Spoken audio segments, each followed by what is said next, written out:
1 Tawarikh pasal 13. Tabut dipindahkan dari Kiryat Yearim. Daud berunding dengan pemimpin-pemimpin pasukan 1000 dan pasukan 100 dan dengan semua pemuka. Berkatalah Daud kepada seluruh jemaah Israel, "Jika kamu anggap baik dan jika diperkenankan Tuhan, Allah kita, baiklah kita menyuruh orang kepada saudara-saudara kita yang masih tinggal di daerah-daerah orang Israel, dan di samping itu kepada para imam dan orang-orang Lewi yang ada di kota-kota yang dikelilingi tanah penggembalaan mereka, supaya mereka berkumpul kepada kita, dan baiklah kita memindahkan tabut Allah kita ke tempat kita, sebab pada zaman Saul kita tidak mengindahkannya." Maka seluruh jemaah itu berkata bahwa mereka akan berbuat demikian, sebab usul itu dianggap baik oleh segenap bangsa itu. Lalu Daud mengumpulkan semua orang Israel dari sungai Sikhor ke Mesir sampai ke jalan yang menuju Hamat untuk menjemput tabut Allah dari Kiryat Yearim. Lalu Daud dan segenap orang Israel berangkat ke Baala, ke Kiryat Yearim, yang termasuk wilayah Yehuda, untuk mengangkut dari sana tabut Allah yang disebut dengan nama Tuhan, yang bertahta di atas kerubim. Mereka menaikkan tabut Allah itu ke dalam kereta yang baru dari rumah Abinadab, sedang Uza dan Ahio mengantarkan kereta itu. Daud dan seluruh orang Israel menari-nari di hadapan Allah dengan sekuat tenaga, diiringi nyanyian, kecapi, gambus, rebana, ceracap, dan nafiri. Ketika mereka sampai ke tempat pengirikan Kidon, maka Uza mengulurkan tangannya memegang tabut itu, karena lembu-lembu itu tergelincir. Maka bangkitlah murka Tuhan terhadap Uza, lalu ia membunuh dia, oleh karena Uza telah mengulurkan tangannya kepada tabut itu. Ia mati di sana di hadapan Allah. Daud menjadi marah karena Tuhan telah menyambar Uza demikian hebatnya. Maka tempat itu disebut orang Peres Uza sampai sekarang. Pada waktu itu Daud menjadi takut kepada Allah. Lalu katanya, "Bagaimanakah aku dapat membawa tabut Allah itu ke tempatku?" Sebab itu Daud tidak mau memindahkan tabut itu ke tempatnya, ke kota Daud. Tetapi Daud menyimpang dan membawanya ke rumah Obed Edom, orang Gad itu. 3 bulan lamanya tabut Allah itu tinggal pada keluarga Obed Edom di rumahnya, dan Tuhan memberkati keluarga Obed Edom dan segala yang dipunyainya. Pasal 14. Istana dan rumah tangga Daud. Hiram, raja negeri Tirus, mengirim utusan kepada Daud dan kayu aras, tukang-tukang batu dan tukang-tukang kayu, untuk mendirikan sebuah istana baginya. Lalu tahulah Daud bahwa Tuhan telah menegakkan dia sebagai raja atas Israel, sebab martabat pemerintahannya terangkat tinggi oleh karena Israel umatnya. Daud mengambil lagi beberapa istri di Yerusalem, dan ia memperanakkan lagi anak-anak lelaki dan perempuan. Inilah nama anak-anak yang lahir bagi dia di Yerusalem: Syamua, Sobab, Natan, Salomo, Yibhar, Elisua, Elpelet, Noga, Nefeg, Yafia, Elisama, Yada, dan Elifelet. Daud memukul kalah orang Filistin. Ketika didengar orang Filistin bahwa Daud telah diurapi menjadi raja atas seluruh Israel, maka majulah semua orang Filistin untuk menangkap Daud. Tetapi Daud mendengar hal itu. Lalu majulah ia menghadapi mereka. Ketika orang Filistin itu datang dan mengadakan penyerbuan di Lebah Refaim, bertanyalah Daud kepada Allah, "Apakah aku harus maju melawan orang Filistin itu, dan akan kau serahkankah mereka ke dalam tanganku?" Tuhan menjawab, "Majulah, aku akan menyerahkan mereka ke dalam tanganmu." Lalu majulah ia ke Baal Perasim, dan Daud memukul mereka kalah di sana. Berkatalah Daud, "Allah telah menerobos musuhku dengan perantaranku seperti air menerobos." Sebab itu orang menamakan tempat itu Baal Perasim. Orang Filistin itu meninggalkan para allahnya di sana. Lalu orang Israel membakarnya habis atas perintah Daud. Ketika orang Filistin menyerbu sekali lagi di lembah itu, maka bertanyalah lagi Daud kepada Allah. Lalu Allah menjawab, "Janganlah maju di belakang mereka, tetapi buatlah gerakan lingkaran terhadap mereka, sehingga engkau dapat menyerang mereka dari jurusan pohon-pohon kertau.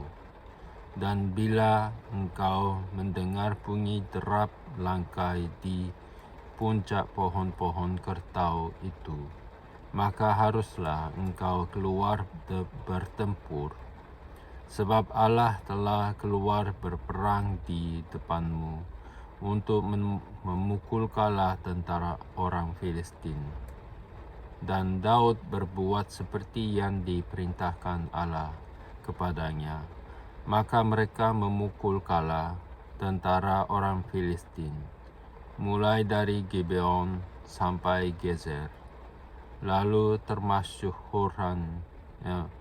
termasyhurlah nama Daud di segala negeri, dan Tuhan mendatangkan rasa takut kepadanya atas segala bangsa.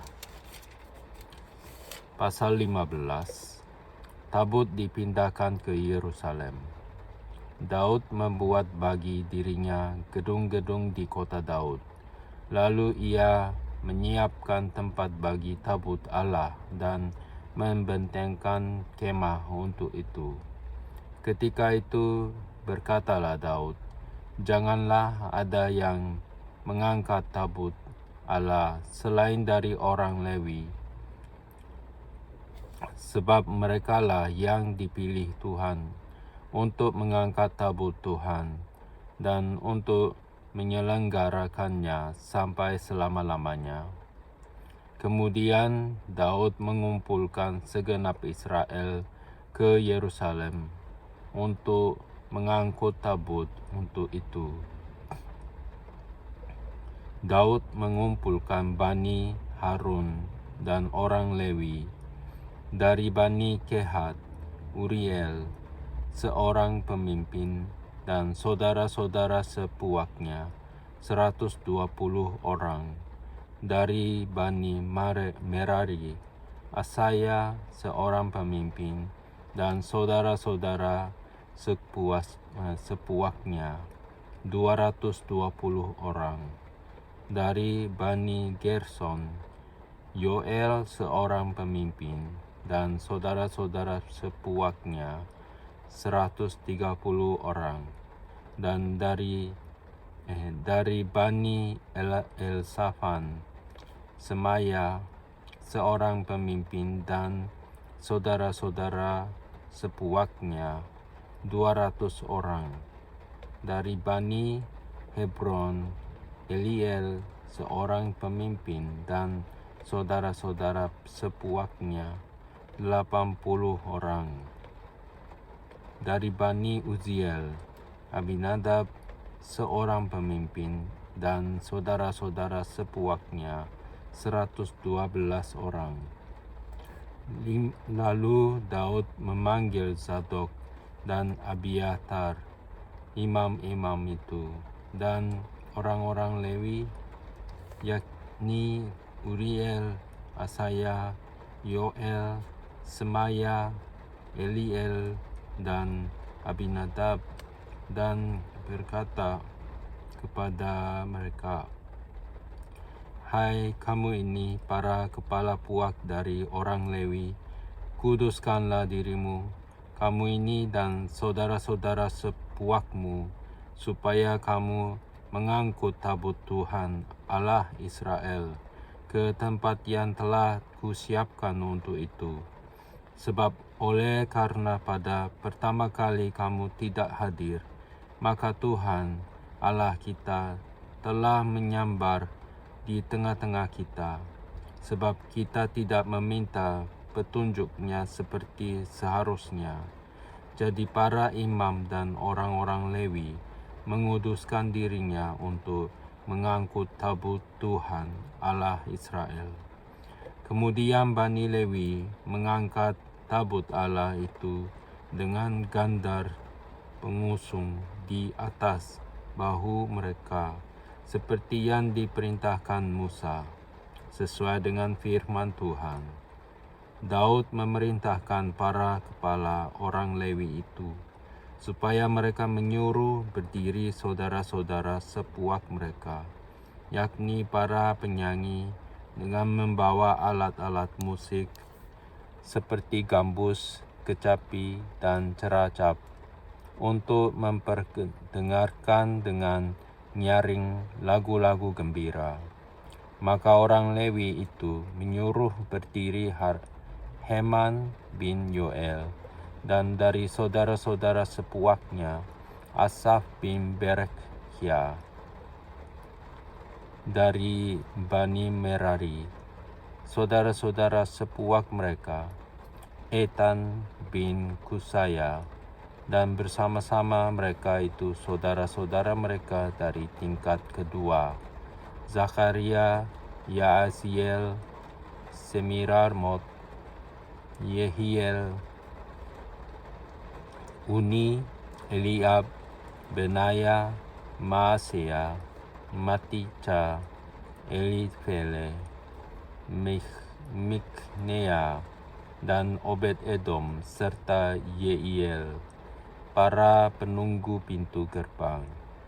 Para penyanyi, yakni Heman, Asaf, dan Etan, harus memperdengarkan lagu dengan ceracap tembaga. Zakaria, Aziel, Semiramot, Yehiel, Uni, Eliab, Maaseya, Benaya harus memainkan gambus yang tinggi nadanya, sedang Matica, Elifele, Milneya, Obed-Edom, Yeiel, dan Azazia harus memainkan kecapi yang 8 nada lebih rendah tingkatnya untuk mengiringi nyanyian. Kenanya pemimpin orang Lewi. Kenania, pemimpin orang Lewi, mendapat tugas mengangkut pengangkutan. Ia mengepalai pengangkutan, sebab ia paham dalam hal itu. Berekhya dan Elkana adalah penunggu pintu pada tabut, dan Zebania, Yosafat, Netaneel, Amasai, Zakaria, Benaya, dan Eliezer, yakni imam-imam itu, meniup nafiri di hadapan tabut Allah.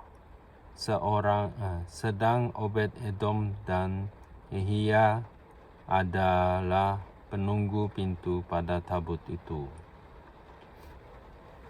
Pada Daud dan para tua-tua Israel dan para pemimpin pasukan 1000 pergi untuk mengangkut tabut perjanjian Tuhan itu dari rumah Obed-Edom dengan sukacita. Dan oleh karena Allah menolong orang Lewi yang mengangkat tabut perjanjian Tuhan itu, maka dipersembahkanlah 7 ekor lembu jantan dan 7 ekor domba jantan. Daud memakai jubah dari kain lenan halus, juga segala orang Lewi yang mengangkat tabut itu, dan para penyanyi dan Kenania yang mengepalai pengangkutan dan para penyanyi. Daud juga memakai maju efod dari kain lenan. Seluruh orang Israel mengangkut tabut perjanjian Tuhan itu dengan diiringi sorak dan bunyi sangkakala, nafiri dan ceracap dan kecapi. Ketika tabut perjanjian Tuhan itu sampai ke kota Daud, maka Michal, anak perempuan Saul, menjenguk dari jendela, lalu melihat Raja Daud melompat-lompat dan menari-nari. Sebab itu dia memandang rendah Daud dalam hatinya.